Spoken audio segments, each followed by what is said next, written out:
Hey everyone, welcome back to Trail Talks, the podcast where we talk about growth, the messy, the beautiful, and everything in between. I'm your host, Kelly Kruger, founder of Kelly Michelle Coaching, where we focus on mindset, emotional intelligence, and leadership, all grounded in real life and real science. And joining me is my co-host and partner in growth, founder of Leading People LLC, Tara Stinnett, a leadership trainer and facilitator who brings insight, curiosity, and real-world perspective to every episode. So wherever you're listening from today, we're glad you're here, and thank you for joining us on the trail. Hey everybody, welcome back to Trail Talks. So Tara is back. Tara, I missed you. I missed you a lot. So welcome back. Too. And our Thanks. friends Heather and Sue are joining us today. Thank you, ladies. Thank you. Thank you for having us. Oh, it's an honor. Thank you for joining us. So today's episode, our discussion is the next step from our previous episode, which was the silence that breaks trust. So lack of feedback, silence, being ignored, taking that ability to grow and develop from somebody, what that can do to somebody. So we talked about that last episode, and we're going to take it a step further this episode and really talk about toxic leadership and what toxic leadership is, why people are toxic leaders. Have we been on the receiving end of toxic leaders? And what kind of advice can we give to people that are on the receiving end of that leadership, and how can we help them? Yay! So, Are you ladies ready for this? absolutely. This is a heavy topic. It's tough to talk about because even when we've been on the receiving end of it or we've witnessed it, it is a difficult topic to talk about. And because we carry so much and we care about people, and this is companies, private sector, everywhere, it weighs on us and we want to help people. And we've been through it at different points in our careers. You guys ready for this conversation? I am ready. Let's do it. So I was going to say that I think that toxic leadership is so difficult because what we call silent bullying, kind of what we were discussing, it's not like I'm being punched in the face at work or beat up. So it's not as obvious a lot of the times. It's kind of silent bullying. And unfortunately, depending on what position you're in or positional power or what have you, it can make it more difficult to prove that your leadership is being toxic or that you're being silently bullied. Almost emotionally bullied is the kind of way I Yeah. would describe it. And that's hard to prove. It's just my word against yours. And sometimes where they say it's not illegal to be a jerk. It's ignoring you when I walk down the hallway, not even acknowledging you if I say good morning, and you can feel it. But how do you prove that somebody just didn't say good morning to you or whatever that case is? So I think it's the emotional bullying that makes it hard to prove. Yeah, there's a difference between somebody that will raise their voice and yell and slam their fist on a table. That is apparent. Like, I don't have to tell a story in my head and say, oh, I wonder what they think. No, you're showing me right now by your tone of voice, by you raising your voice, by the words you're speaking or slurring or yelling, and your body movements. So those are all facts. I don't need to make up a story in my head. But when there is silence and I'm being ignored, or, that's silent messages, then me on the receiving end, I make up my own story. And that story, I'm going to ruminate in that, and it's rarely helpful. And it's hard to get away from it. You have to coach yourself to do it. There's that saying also with a fine line with bullying, because are they intimidating or are you intimidated? There's some people that feel like they're being silent bullied, but that may not be the case because their perception is their reality. However, when you dig deeper into that, and I've seen it with some of the people that I've worked with, worked for, worked around, they, as Heather, she nailed it. They maybe with one person, you can just feel the energy, and with another person, they're just completely ignored, which puts fear in them. They don't trust their boss. They don't trust their leadership. And once they hit that fear part, then we're at silent bullying. They don't trust who they're around. Yeah, and I liked what Heather said as well. Legally, she mentioned something about hard to prove or is it really happening? And legally, harassment is noticed.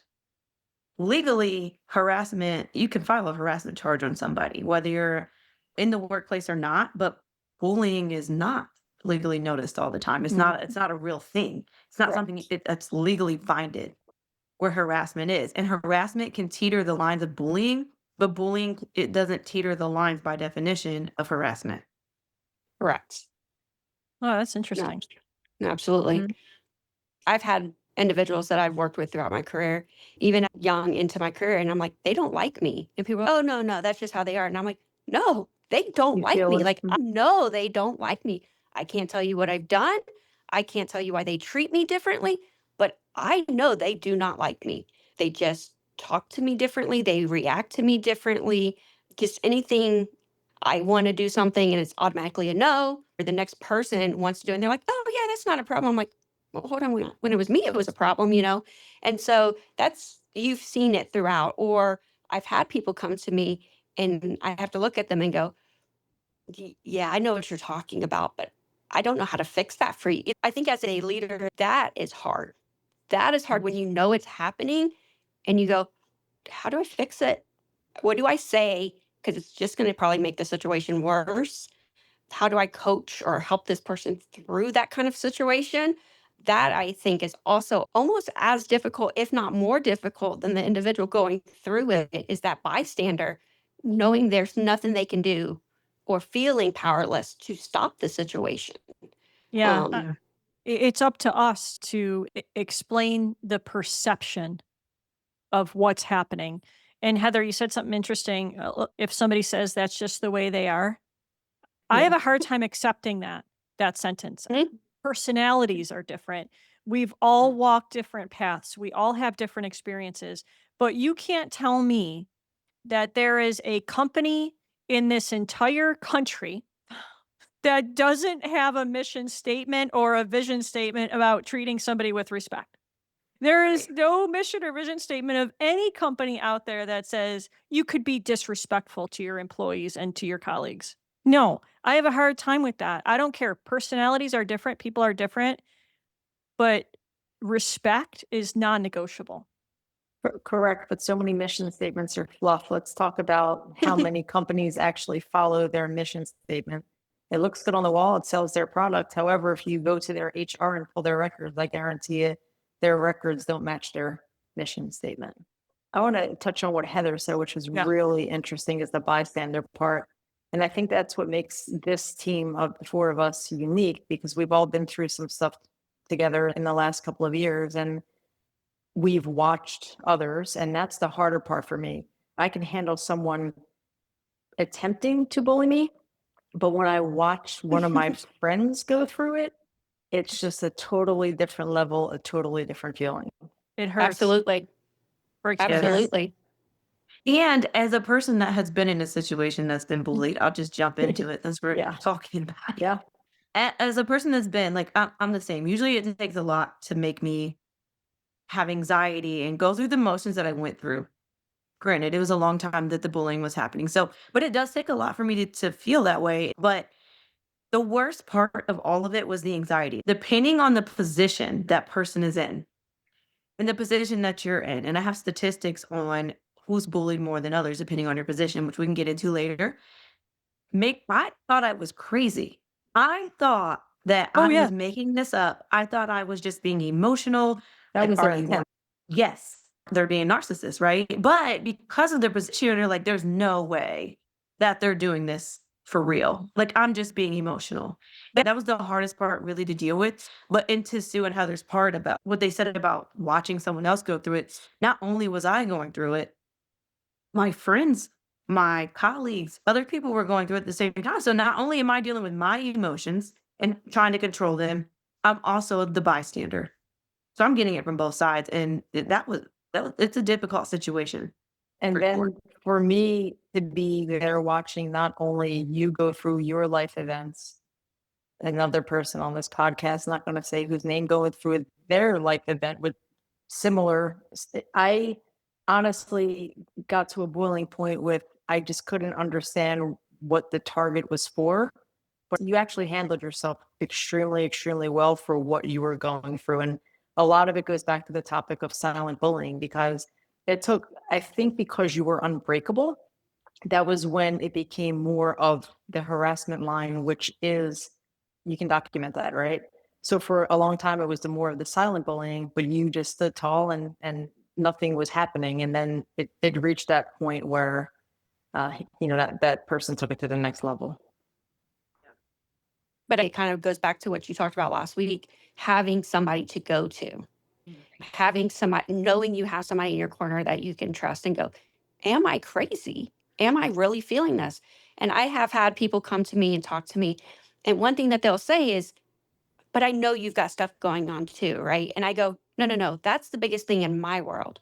This is the biggest thing in your world. Do not compare the two. You feel what you feel. Right. And so even if all four of us are dealing with the same person, we're all handling it differently because of what's going on maybe in our personal lives and in our professional lives and what our colleagues are going through. There's so many different factors on how you're going to deal. Maybe you have triggers because of something you dealt with in your past that makes it even more heightened for you. But maybe the next person, it doesn't take as much because they have triggers from their past. Right. And so Childhood or for their trauma. childhood. So bullying, while on the surface, we kind of teased about it, right? As kids, kids just bully and we move on. But we're learning that bullying style is not just with elementary kids on the playground. It is now going into corporate and is now causing people's promotions. It's causing people's careers. It's causing mental health issues. We see it in our school age kids too. It's going well beyond some kids on the playground and you got purple shoes and they look like Barney. It's going way beyond that. And until I think corporate America starts to take bullying for what it is and take it more seriously, I think we're going to continue to have these kind of escalations because like we've all talked about, it's hard to prove. Yeah. It's almost like it's normalized now. Like it's a rite of Mhm. passage. Well, that's interesting that you say almost normalized because we have so many different generations in the workforce. And you Yeah. have the everyone gets a Five of trophy them. generation all the way to the shut up and color generation. And where is the happy medium? Because the kids, as Heather was saying, or I don't want to call them kids because some of them are just young adults, they may be triggered more easily because they were given everything their entire life. So now if they're married, they're taking these, they feel as if they're being bullied at work. They take it home to their spouse, they take it home to their kids, and then that just starts the whole downward spiral of the upside down home life.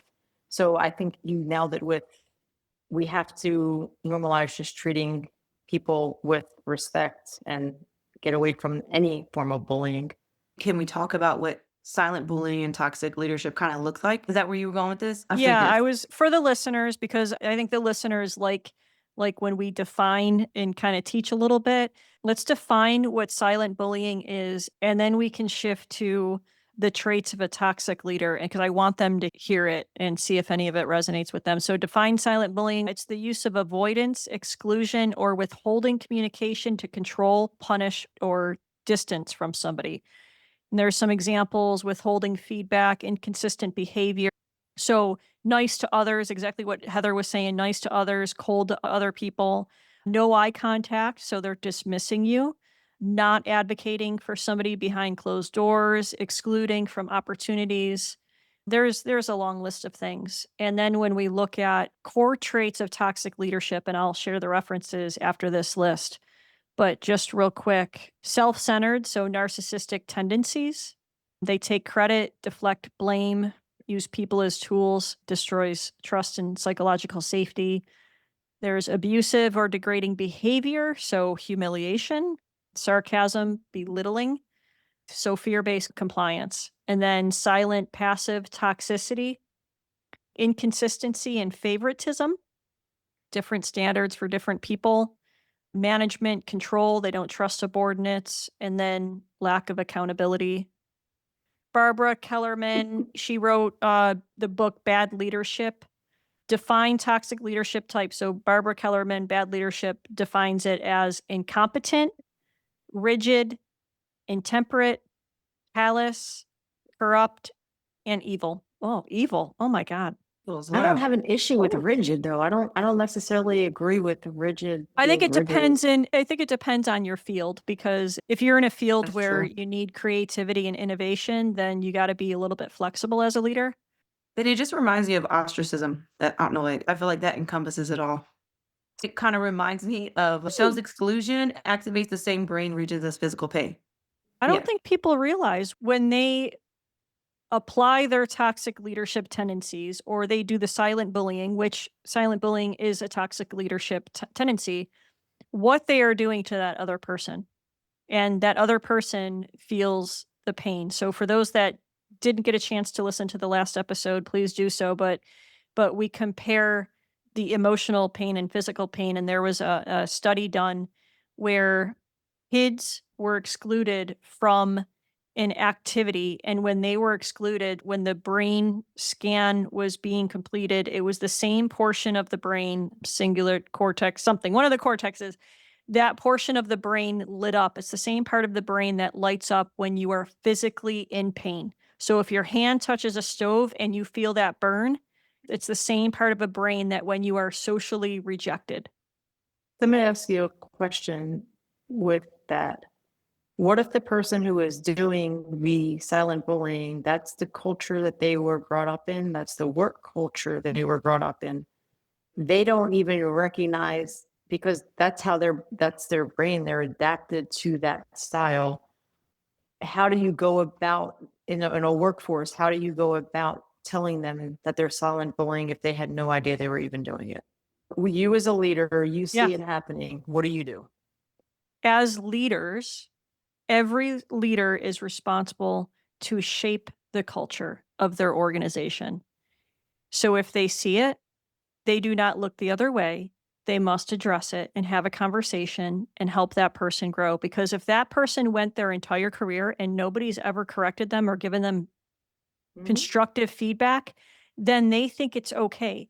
So all throughout their career, everybody has turned their heads and ignored, because some people want to ignore conflict and don't get involved Right. in, sometimes they say drama, right? No.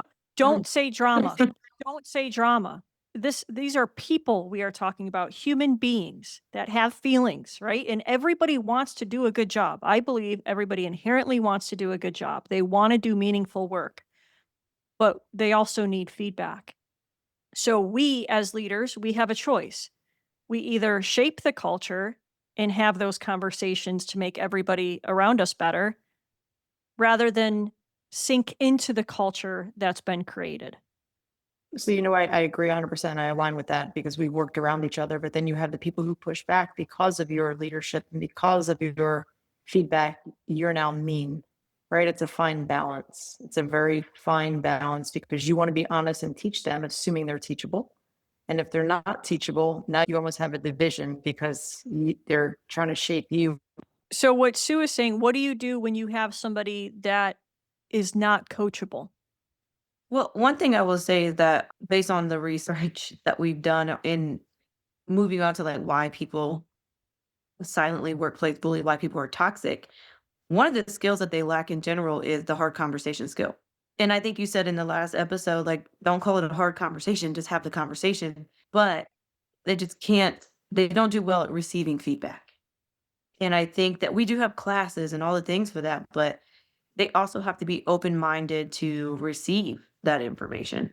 I think some of it too is fear. If they feel like they're not meeting the standard or working in an environment and everybody is the valedictorian and you come in and you're not, sometimes instead of looking at this as an opportunity to grow and learn from these people and see how you can make yourself better, sometimes they don't see it that way. Or we've talked about, we have 5 generations. What if you are now the young person and you're the young leader and everybody is older? You might start having issues communicating. And sometimes it's a communication type of situation that now you can't have that conversation because you don't know how to properly communicate. I think that sometimes it's a lot of different things that kind of play into it. I don't think it's any one thing that creates that toxic leadership. I think that it's a lot of different things. And I'll kind of use myself as an example. I kind of moved up through my positions very quickly. I was young. And so I didn't know how to have conversations. Let's not call them hard conversations, because I was young. So here I am trying to talk to people that sometimes were 10 years older than me to have conversations that I was not comfortable having because I lacked the experience to have them. But I had to seek out mentorship and have people that could surround me and teach me and just kind of give me that feedback and make me feel comfortable. But it took a while. So sometimes I was not always the best leader. And I know that and I can see that. But you have to be able to be self-aware too. And so it takes a lot to lead people. And some days you Yes. could be a great leader, and the next day you could fall short. But it's about having those teachable moments, being able to be coachable, and then getting up the next day and trying it again. It's when you go, nope, this is how I am, and you're going to conform to me instead of being a leader and knowing that you have to conform to X number of people that you're leading. And I think that's where people start to run into toxic leadership is when they are like, this is me and you're going to conform to me. Yeah, some people go in higher level positions to be large and in charge versus serving others. And some that Heather said, yeah, we're going to fluctuate. We're not going to be the best leader every day, and if we're the best leader every day, how are we ever going to grow? But it is about getting feedback, but also we talked about the different generations. And what do you guys think? Like the newer generations or the younger generations, it's more about coaching and putting the ownership on them, where you're asking them questions like, hey, about this situation, what was your thought process and how you acted here? And do you think there was perception or an optic in that? I don't know. Maybe it's how we're Yeah, I do. communicating it with some generations. Yeah, like the younger generation, they honestly take feedback better statistically. They take feedback better than the older generation, but they want immediate feedback. Like they don't want you to wait for their quarterly feedback because, and I bring this up all the time when I teach generational gaps of social media. You post something, someone likes it, you keep it up. You post something, no one likes it, you take it down. That's immediate feedback about what you're doing. And I think that there is a way of doing it. I think that you have to do what you said, more coaching rather than mentorship. Like they don't give a crap about 19 back in 19, I did that. They don't care. Okay. I honestly, I'm a millennial. I don't care. I would rather you ask me the questions for me to come up with the answer, Yeah. which is the definition of adult learning anyways. It's just Yeah. that they're using it where I think older generations don't. And I'm not saying that older generations can't take feedback. Please don't take it that way. I'm just saying that majority of our workforce are the younger two generations at this point, and those are the ones that we have to adapt to because the older generations are on their way out. That's the Yeah. easiest way to get them buy-in, though. The younger generation is when you ask them for the feedback or you give them the feedback, or the kids coming through the workforce nowadays, their innovation and technology levels are just beyond anything that I could have imagined 20 years ago.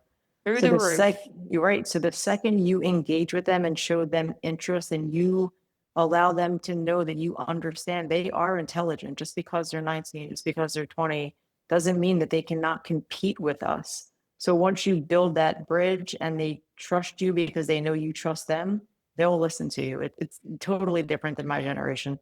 My generation is just get it done because I told you to get it done and we'll talk Yeah. about it later.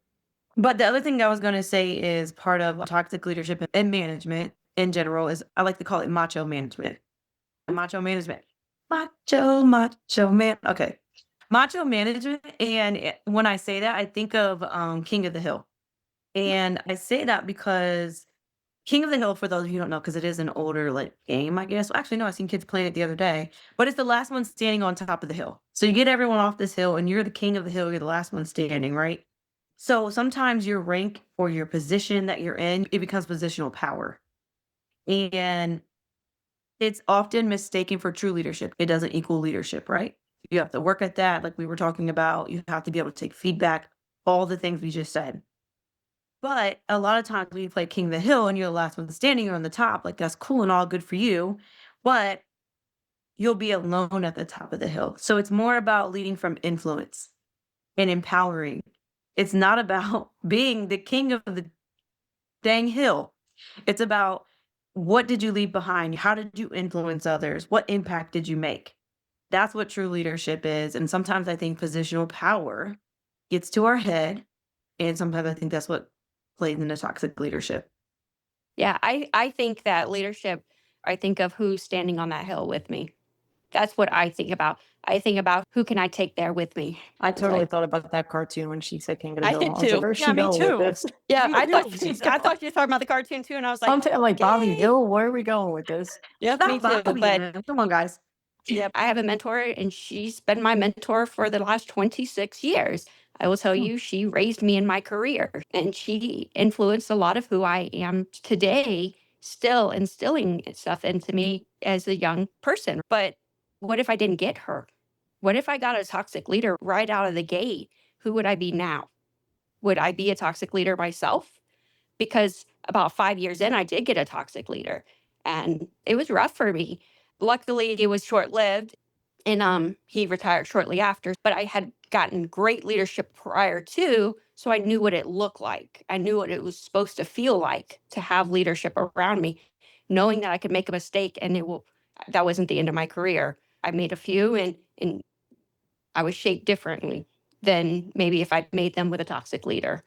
But I think that also changes your trajectory, right? And who Yeah. you are based on who imprinted on you. I know that sounds crazy, but who imprinted on you at different points of your career or your life that helps mold you to who you are. And like Sue said earlier, or who just kind of turned the blind eye and continued to let you lead this way, Run road. thinking that you were going to change or it's going to be the next person's problem. Heather, you said, I mean, if that's the only thing you're exposed to, I mean, you are who you hang with, and you're going to end up being that leader that you've been exposed to, the law of observation.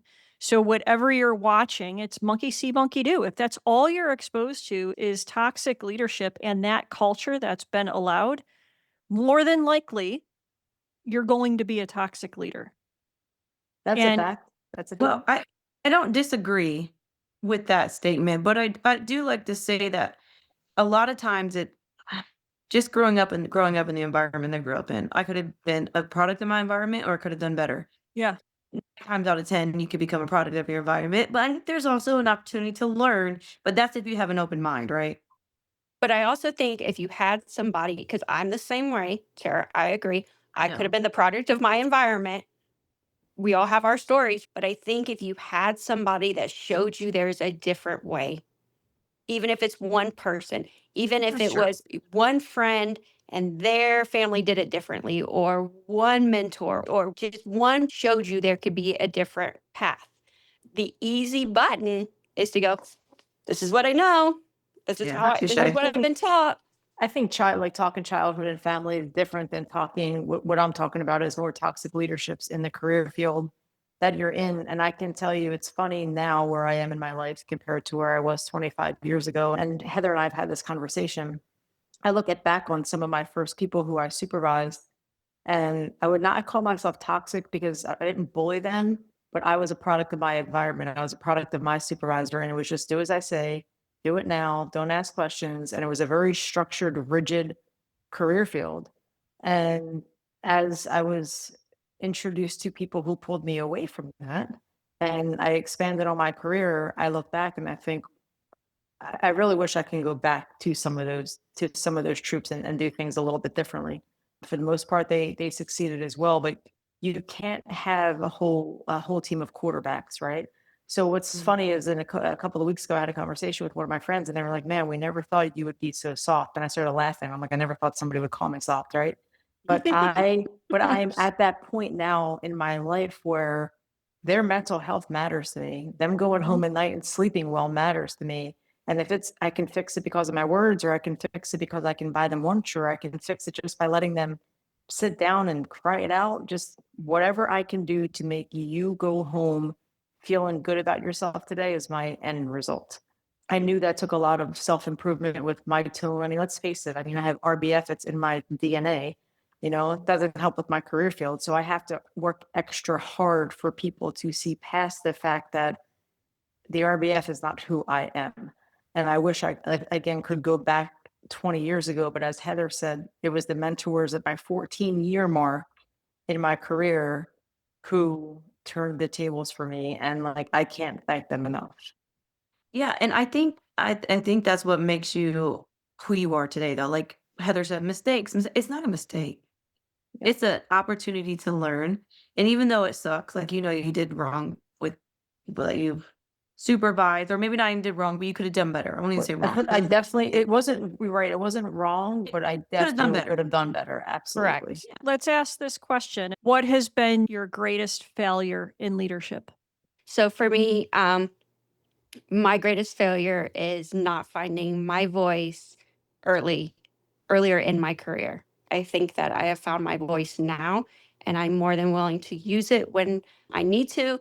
But there was some things several years ago that really should have had my voice then as well, and I just went with the flow. I was like, well, this is just the way it is, and it's not harming anybody. And it really was. It was harming culture. It was harming all kinds of different things. But I was like, well, we're just going to go with it. I'm not going to go against the grain, I guess you will say. And then I figured out from that situation, I'm like, never again. I will have a voice. I'll have a voice when others cannot. I'm going to speak when I don't feel comfortable with what's going on around me. That's probably one of my leadership failures to me. That's probably the most emotional one for me. Yeah, I No, mean, that's when you powerful. think of That when you is. think about it, the easiest thing to do is to stay silent, and that's why people do, because it is the easiest thing to do. So you're Yep. very brave for speaking up and standing up for what's right, and that is integrity. Yep. Yeah, I agree. I wish I would have found my voice earlier, although I did have a voice earlier, but I just didn't have any tact with my voice, which would get me in a lot more trouble. Believe it or not, I was worse 20 years ago. So at least now I think things through. But I think one of my biggest failures and was I had a troop who, thank God I had a great relationship with him. And he came into my office and this was about 8 years ago. He wanted to talk to me and he was telling me about his problem. And I stood up and he said, "Where are you going?" And I said, I want to go handle it. And he said, "That's the problem. I just want you to listen." He goes, "By what you do in your career field in the civilian world and in the military world," he's like, "you just want to instantly fix everything." He's like, "I just want you to listen." He's like, "I trust you. I know you're not going to tell anybody. I just need you to listen." And that was so powerful for me. So now, before I go to fix anything, I ask, is it okay if I call this person? How would you like me to fix it? Are you here for me just to listen to you? What do you want your solution to be right now? Because that was a game changer for me. And I never even recognized the fact that I just want to fix everything. That's a good one. I can say that I'm the fixer and I've Yeah, had to sure. work on not being the fixer. And I'm just like, oh, this is the easy solution. It's like, no, that's not what they're asking for. You have to Yeah. listen and figure out Yeah. what it is that they want. Sometimes people just want you to hear them. One thing I was going to say was it was a few minutes ago before we got into the greatest failure in leadership, but I think it's okay for leaders to ask that question to each other once in a while, like breaks down some walls and removes some ego and makes you look back on your journey and what you've done. But the bias piece, and we are very quick to apply biases to people. Biases are always going to be there. We know they exist. But if you truly don't know what they are and how to address them, then you're going to believe the biases and you're going to judge people and criticize people without even knowing them. Everyone has a story, and we don't know what people's lives are on the outside of their workplace. We don't know. We don't know their stressors. We don't know their family life. I mean, sometimes we do, but you know what I mean? Like we're not there with them every day. We may work with them every day, but we don't know truly, where they came from in their journey, or even maybe what happened the night before. So they come into our workplace and we shape that culture. We have a choice to treat people a certain way and to help develop them and inspire their growth. And I still tell people to this day, and Tara knows it too, that when you can sit around at the end of the day and your employees are kind of lingering around for a few minutes, That's a very good sign. And that means that they're safe around you and you've provided that psychological safety, because out there can be chaotic and very uncertain. And the best thing you can provide somebody in the workplace is that psychological safety, is certainty, is vision, understanding, all of that. It's provide that safety for them, that environment.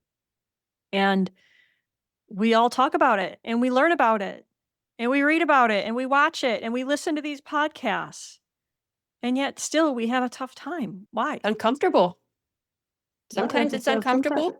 Yeah, uncomfortable, but sometimes sometimes you're outnumbered and it's just exhausting. Like, I mean, I've watched it, I've witnessed it. Like, some people are so afraid of culture change. It's the way it is because we've always done it this way, and it's you against 20. It's exhausting. Or I think too, some of it is trust factor. Mhm. If people are scared of the toxic leader, they can't be trusted. And I say that in a way, they will go back to that toxic leader because they want to be on the toxic leader's good side. Not getting promoted, not getting a raise. Whatever that is, right? And so then you start having distrust amongst the employees because now it's us versus them within that organization. And so I think that toxic leadership starts to erode the culture. It's not, it starts off here, maybe single person, and then what ends up happening is fear. Fear does Fear-based a lot leadership. to people. Yep. Because they don't want it Cancer. to be them. They're scared.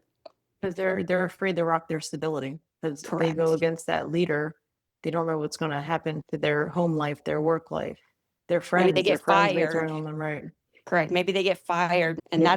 that's how they make money for their families. Or, I mean, the list goes on. And so, getting rid of toxic leadership is not as simple as just a few people noticing it and trying to change the culture. Unfortunately. Yeah. The other thing with toxic leadership as well that I want to mention is it doesn't happen fast, but it happens so gradually that you don't even realize that the culture is being changed until it's a year down the road and Yeah. you're going, oh, hold on now. What is going on? Now it's complete chaos and now it's toxic. They're doing it so slow and they're doing it not in front of their boss, their Camouflage. leadership. Yep. And I think there's little hope on our end too. Like, I know for me, I'm very optimistic. If you're on the receiving end of it, like, and as a group, you probably thought at times, maybe it'll get better. Maybe it'll, No. because they start to show that little bit of hope, and little bit of improvement, and then they go back to their ways.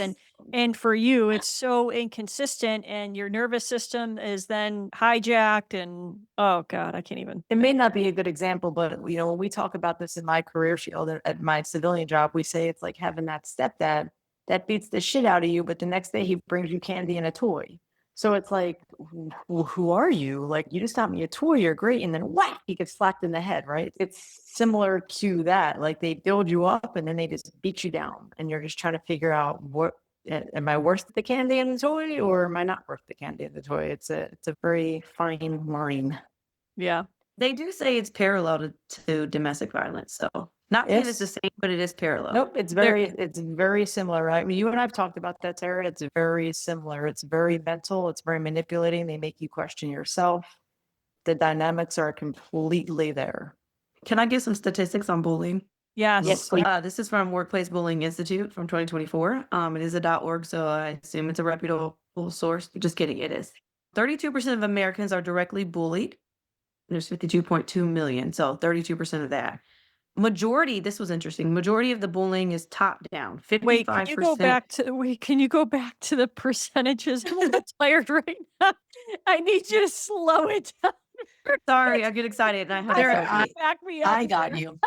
I didn't understand Thank you. anything she just said. She was speaking Okay. alphabet soup. Strategically, she I lost me. completely understood her. No, I need you to break it down. That's because me and Sue work on the same frequency. All right, Yes. here we go. I will slow down.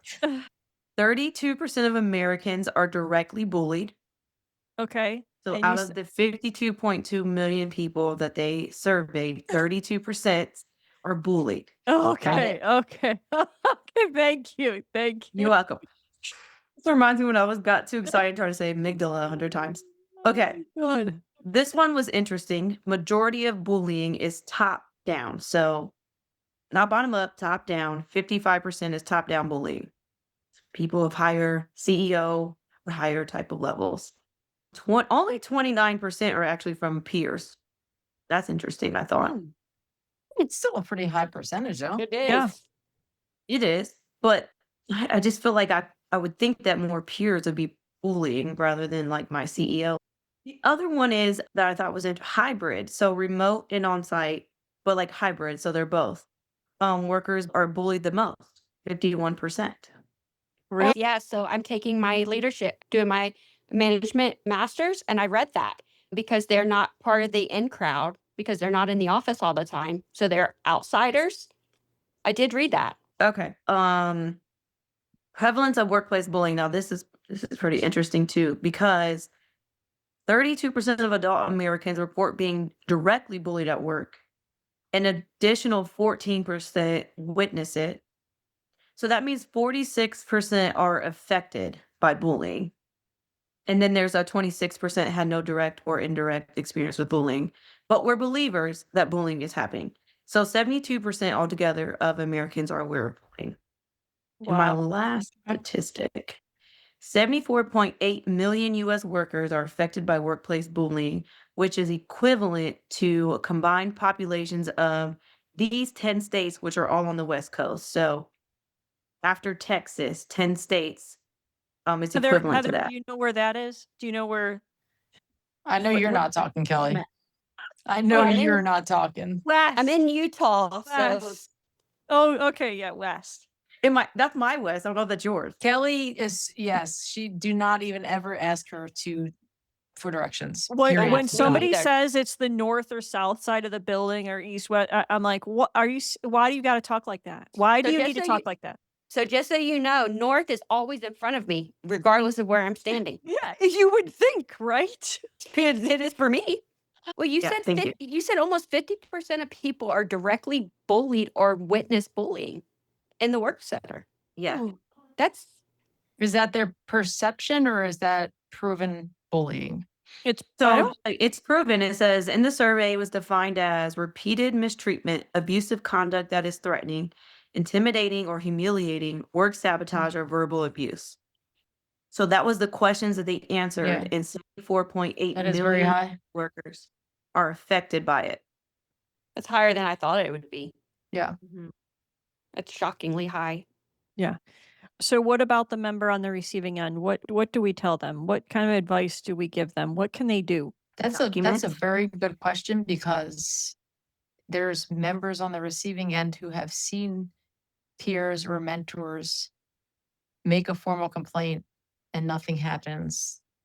So I think hopefully that person has someone who they trust, someone who they can confide in, who can help them basically validate their feelings, and then stand up for them. Yeah, And know then how weather to. the storm. Yeah, mean- somebody needs to help them just navigate The through it. process. One thing that I did some research on, because I was trying to find like, is there like, there's got to be an answer to this, right? There's got to be an answer. What do you do? But we mentioned before between bullying, harassment, and how one is legally binding, the other one isn't.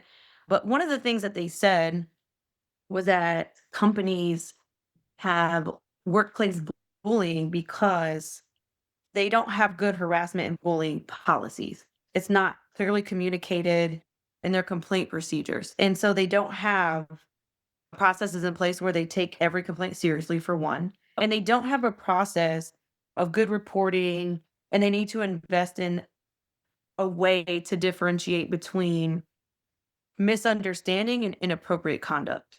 And so policy for companies is a huge one. Yeah, I mean, if there's no policy or training, like, it's not important, really.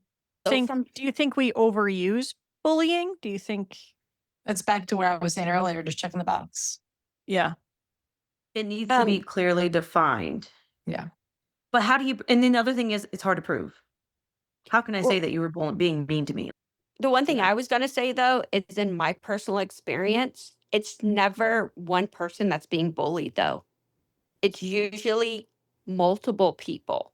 It may start off with one, but that toxic behavior, if you don't conform to the toxicity of that leader, that's when the bullying typically will start, just in my personal experiences over the years. And then it's multiple people. Yeah. Yeah, and it's a pattern. Like it's probably not a Mhm. one-time, situation where, and you have seen it, where it's years. And repetitive. And like Heather said, it's multiple people. So you start picking up the patterns, but it's got to start somewhere. And after a few times, it's not a few isolated situations. That is called a pattern. Yeah, and one of the things that I research and it says to do is to make sure you document. So the date, where, who did it, the witnesses, what you did, the impact of the incident, the impact that it had on you. Yeah, I think when you document, then you're able to identify and document with facts, not feelings, not facts. emotions. Then you're able to identify the patterns. Well, because We- most people don't want it to be them. So Yeah. they ignore it for a while. Yeah. All right. Are we ready to close this out? I think so. Hey, friends, toxic leadership doesn't grow in isolation. It grows in silence, in avoidance, in environments where people stop speaking up. So if something feels off, pay attention. Don't look the other way. Because the cost of silence is always higher than the cost of a hard conversation. And leadership, real leadership, is choosing that conversation. Hey, thanks for joining us, and we'll see you next time on the trail. Bye. Before we wrap up, if today's conversation resonated with you, you don't have to walk your journey alone. I offer emotional intelligence assessments with personalized coaching, one-on-one mindset coaching, and leadership development for teams and organizations. You can explore all of that at kellymichellecoaching.com, linked in the show notes. And I'll leave you with this: awareness is powerful, but support is transformational.